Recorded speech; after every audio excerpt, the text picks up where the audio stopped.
Sure. I just think, I played so many positions. Growing up, I played quarterback, middle linebacker, I played safety, I played nickel. So, really just not being afraid of anything. So when I just played corner this year, that was an easy job for me because, I'm used to doing so many different things at once. But, this allowed me to focus on one part of my game, and I think it paid off. All right, so Montour Delane not working out today, he decided not to do that. But, Mina, when you watch the tape, what impresses you most? Well, he's a shutdown corner. Let's start there. Targeted 34 times, allowed 9 catches. That's a 27% catch rate. No touchdowns, 2 interceptions, 12 PBUs. The thing that impresses me the most, I would say, are his press man reps, the way he jams receivers, stays in their hip pockets, fights through traffic, picks and rubs. I think at the next level, he absolutely has to be utilized that way. I do have questions a little bit about the speed, both the recovery speed and then just in long speed. I would have liked to see how he ran. I imagine at some point we will find out. But to me, he brings a high floor as a corner. He's very polished and can be a day one starter in the NFL. Unfortunately, we're not going to see Jermod McCoy take part in drills this week as the Tennessee cornerback is still, and I think he told you this, Laura, he's still getting back from that ACL tear that was suffered back in January of 2025 when he was training after Tennessee's season. It's a player who obviously has incredible ability. We're talking about him still potentially a top 10 pick in this class. 2 seasons ago at Tennessee, I thought he was clearly the best man coverage corner that I evaluated in this year's crop of potential quarterbacks. Has excellent size as well, good length, very confident as well, does a good job of playing through the football at the catch point. Just easy for me to talk about him and say, yeah, top 5 player in the class. I'm not the one actually turning in the card, and teams are going to need to get some level of confidence between now and April 23rd on Jermod McCoy. Perhaps that takes place at his pro day, but despite all the skill he brings to the table, not having a player play football for 16 months and then making him a top 10 pick, a little bit of a daunting task. He does plan to go through a full workout at his pro day, but again, something to keep an eye on. And as for Caleb Downs, top safety in this class, we expect him, we'll see what happens. He's a maybe for some of the workouts down here, not going to run the 40, but he is the number 2 prospect, or at least going number 2 to the Jets, in Mel Kiper Jr.'s latest mock. What do you see from him, Lewis? Look, he's a solid player, Laura. I mean, no question about it. He's a multi-tool player, meaning you could line him up at strong or free. You could put him in single high coverages. He can play down in the box, real good zone awareness, real good route recognition. You can put him in the middle of the field. He's got good range, good anticipation, good footwork. Super solid as far as the tackler is concerned. He has got real good fundamentals, always under control, comes to balance, wraps up, sees what he's hitting. The thing about him, like, from a physical perspective, just from a physical range perspective, I'm used to, like, if you're going to take a guy that high at safety, he has got to be a dude who has got to be a ball disruptor, like, on a consistent basis, whether it be as a blitzer, as an interceptor, as a guy who's knocking the ball out. See, for me, the standard is Sean Taylor. That's what we're talking about. When you're talking about guys you're going to draft in the top 5 at safety, Eric Berry, Eric Turner from way back in the 90s, those are the kind of guys who have, like, height, weight, and speed, 4.4, 4.3 speed. We'll see what he does. I like him. I would take him in the first round. He's going to play a long time. I just don't know if I'm as high as many people are. He's not built like a Kyle Hamilton who flies around the field making plays. How would you say he compares, though, to like a Brian Branch? Similar. I don't know, of like what his skills are from a man coverage perspective as far as Branch is. Like, Branch is used to playing the star. Right. Branch is used to going down there and having real good route recognition skills and then the feet to be able to match patterns on the first and second level. And then he's a heck of a blitzer, heck of a tackler. Brian Branch is like the prototype star. I just don't know if that's Caleb's ideal position. He can just do so many different things, is what makes him so good. Let's show you some of the numbers of what's going on behind us on this field. DB workouts well underway. A few notable performances here. Toriano Pride Jr. of Missouri, a 4.32 40-yard dash. Fastest at the combine so far, the fastest by a Mizzou player since 2003. Indiana's D'Angelo Pons also recorded the 2nd highest vertical jump by a player under 5'10" at the combine over the last 20 years. Turning our attention to one of my favorite parts of this, the O-line, now a key piece of Mel Kiper Jr.'s mock draft, and there are 6 in total going in the first round, led by Utah Spencer Fano going 5th overall to the Giants, just outside the top 10. Francisco, or CC Maui Noah. Mel has him going 11th to the Dolphins, who ranked 24th in pass blocking this season. Phil, these guys work out Sunday. Tell us a little more about what impressed you when you watched the tape. Yeah, CC Maui Noah, career right tackle at Miami, allowed just 2 sacks this past season. They, of course, played a ton of football. Maybe the most balanced, consistent player. Never finds himself playing on his heels. Doesn't have incredible length, but does a great job as a pass protector, and he is a bully in the running game as well. Miami faced some of the best in the playoffs, and very rarely was number 61 the problem for that offensive line. There's going to have potentially 4 guys taken over the 3 days of the upcoming NFL draft. So Maui Noah has a chance, I think, to be the first offensive tackle, first offensive lineman taken, but maybe the best competition to challenge him for that spot is Spencer Fano from Utah, one of 2 excellent offensive tackles from the Utes. He was formerly a left tackle, kicked over to right side for the past 2 years. A superlative athlete, an excellent player in space. If you play in a zone running scheme, you're going to find Spencer Fano very attractive. On the more slender side for an offensive tackle,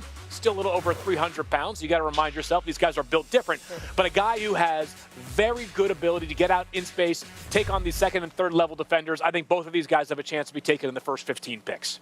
Field, you've been high on Monroe Freeling. I think that's going to be a good call for you, okay? We'll see what happens. He's going to have a good weekend this weekend because he can really move, and he is gigantic. Yeah, keep an eye on him. The guy out of Georgia, a lot of development potentially there, but could be a great pick for somebody.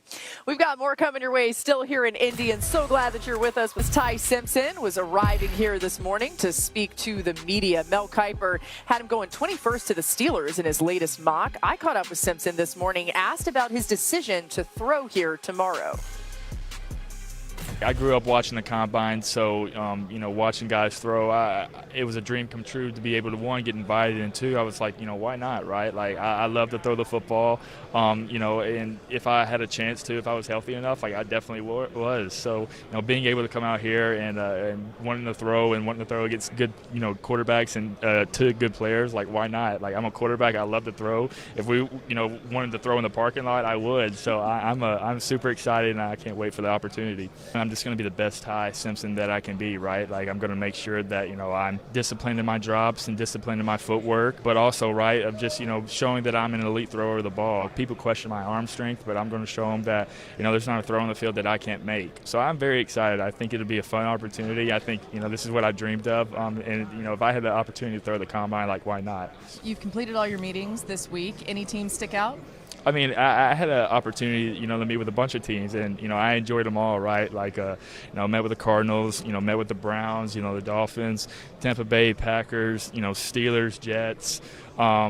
It was really cool, right? Like, it was something to where, it was, wasn't stressful. I just went in there, with myself and talked some ball and, just had a good time, right? Like, that was the biggest thing of just, put me on the board. I'm confident, talking about myself, talking about the season. I'm confident. Try to press me. I'm confident. I'm not going to back down.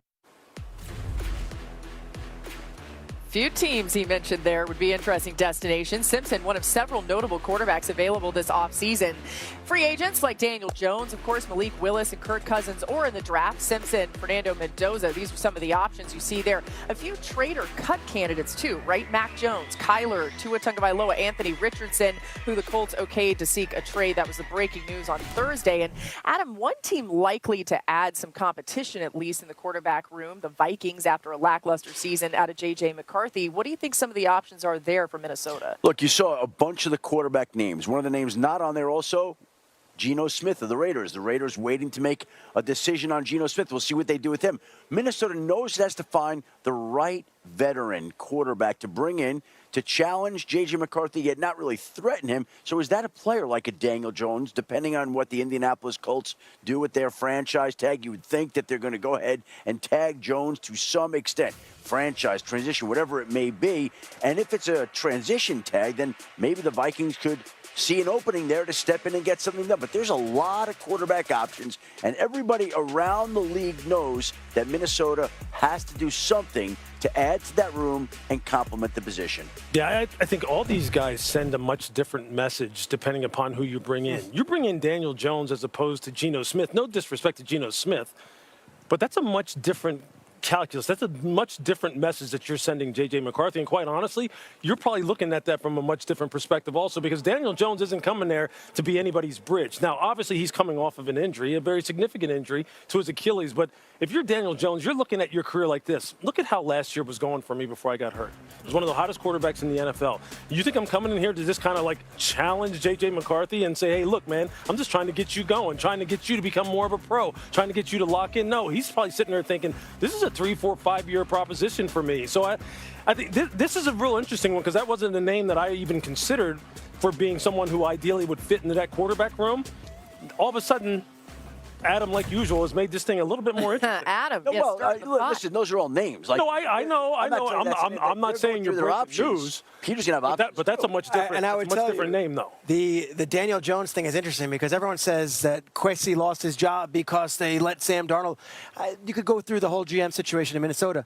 Letting not only Sam Darnold, but Daniel Jones walk out the building was really what the conversation was, how we had both of those guys here, and they both walked out of Minnesota.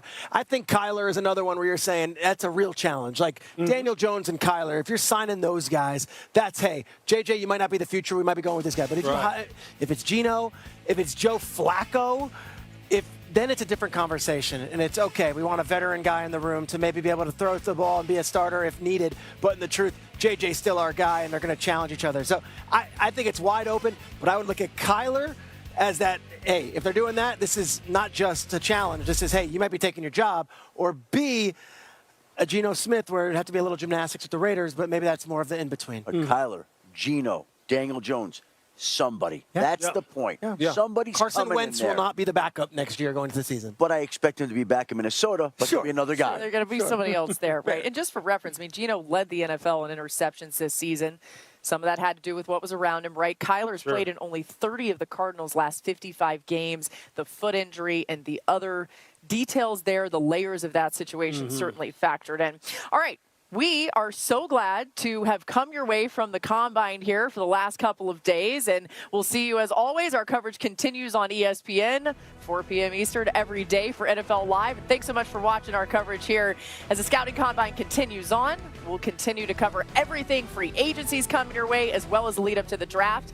We'll see you guys on Monday. You're the best version of Laura Rutledge. Yes, you are. Thank you.